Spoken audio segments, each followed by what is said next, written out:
was supposed to be a celebration of love, a young couple, newly married, traveling to one of the most beautiful corners of India, the lush, mist-covered hills of Meghalaya, where waterfalls cut through ancient cliffs and the clouds seem to touch the ground.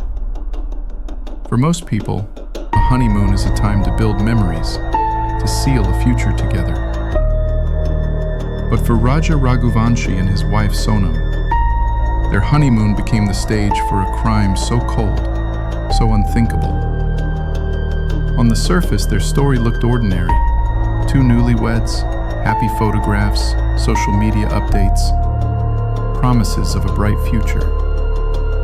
But beneath those smiles, something sinister was brewing. Plans whispered in the dark, a betrayal so deep, it would cost one of them. Raja was 29. He had built his life carefully, family, business, ambitions. Sonam was just 25, a woman who charmed many with her beauty, intelligence, and confidence. Friends described them as a perfect match, but in reality, perfection is often a mask. And when that mask cracked in the foggy hills of Meghalaya, it revealed something monstrous. In late May of 2025, the couple arrived in Sora, Cherrapunji. The place is famous for being one of the wettest spots on Earth, with rain falling almost endlessly, with green valleys and hidden caves. For honeymooners, it's paradise. For Sonam, it may have been the perfect cover. On June 1st, locals recall seeing the couple together, smiling, holding hands, taking photographs at a viewpoint. But by June 2nd, everything changed. Raja was reported missing. His wife Sonam appeared frantic, telling police he had disappeared suddenly, that she didn't know where he had gone. She described it like a tragic accident, or worse, an abduction. But even in her panic, something felt off. Witnesses noted how quickly she gave her statement, how her tears felt rehearsed, how her fear didn't match her words. And then came the discovery. Raja's body was found, lifeless, hidden. The once vibrant young man gone. And with that discovery came the first shocking twist. This was no accident. The condition of his body revealed violence. His death had been planned, and suspicion turned quickly, very quickly, toward the one person closest to him, his bride. The police in Meghalaya, unaccustomed to such a gruesome crime involving outsiders, began digging. At first they were cautious. Could the new wife really have orchestrated such an act? Or was she herself a victim of some larger scheme? But soon, evidence began to surface that painted a chilling picture. Phone records told one story. Sonam had been in contact with someone she didn't tell her husband about before, with the growing mountain of evidence suggesting she had orchestrated her husband's death. The question that haunted everyone was simple yet horrifying. Why? Why would a young woman, just married, standing at the threshold of her new life, decide to destroy it all with blood? As the days passed, more details surfaced. Some locals told police they had seen Sonam speaking secretly with a man in the market, while her husband was distracted. Others mentioned overhearing arguments between the couple in their guest house. One witness described a chilling moment. Sonam standing alone on a balcony, whispering into her phone, her voice low but sharp. When asked later, she brushed it off as just family matters. But then came the most damning revelation. Statements from hired accomplices. According to investigators, Sonam had allegedly approached locals, promising money if they would help her get rid of a problem. That problem was her husband. The case was no longer about a tragic accident. no longer about a missing tourist. It was now about premeditated murder.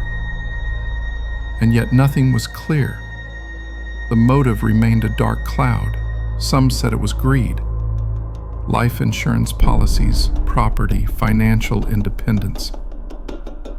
Others whispered about another lover, a hidden relationship Sonam didn't want exposed. A few even speculated about psychological cracks, jealousy, resentment, a marriage entered too quickly. But the truth for now remained locked in silence. By mid-June, Sonam was arrested. Photographs of her being led away by police went viral across India. The image was unforgettable. A young bride in handcuffs, eyes hidden behind dark glasses, expression unreadable. Some said she looked defiant, others that she looked broken. But one thing was certain, her story had captivated millions. News channels broadcast endless debates. Was she a cold-blooded killer? Was she manipulated by someone else? Was she capable of murder, or was she being framed? Social media was merciless. Memes, hashtags, wild theories. The honeymoon widow, one headline called her. Another simply asked, monster or victim? Meanwhile, Raja's family demanded justice. His parents, devastated, told reporters that their son had been betrayed in the cruelest way possible. His friends mourned online, sharing stories of his generosity, his laughter, his trust. The loss felt personal, unbearable.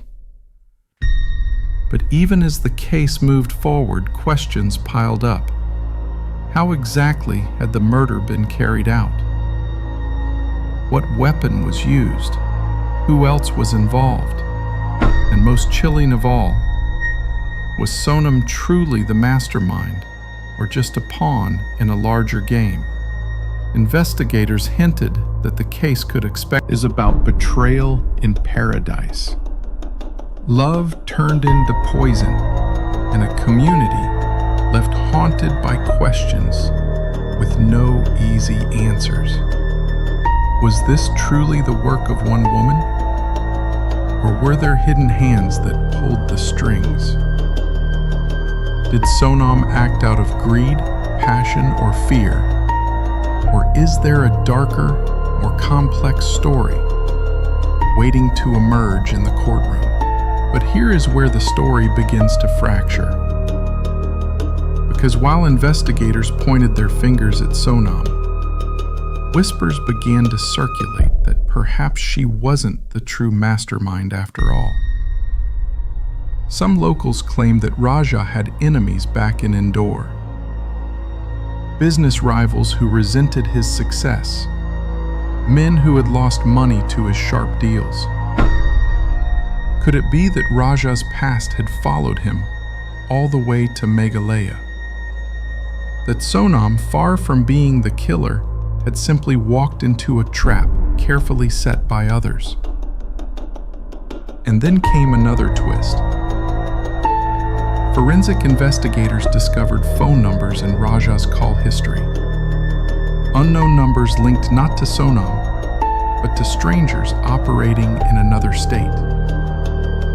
One of those numbers belonged to a man already known to police. A contract killer with ties to organized crime. So what if the honeymoon was merely a convenient setting for an execution planned by someone else? What if Sonam's strange behavior, the hurried tears, the nervous phone calls, was not guilt, but fear? Fear that she and her husband had been targeted and that she might be next. In this telling, Sonam becomes less a femme fatale and more a scapegoat.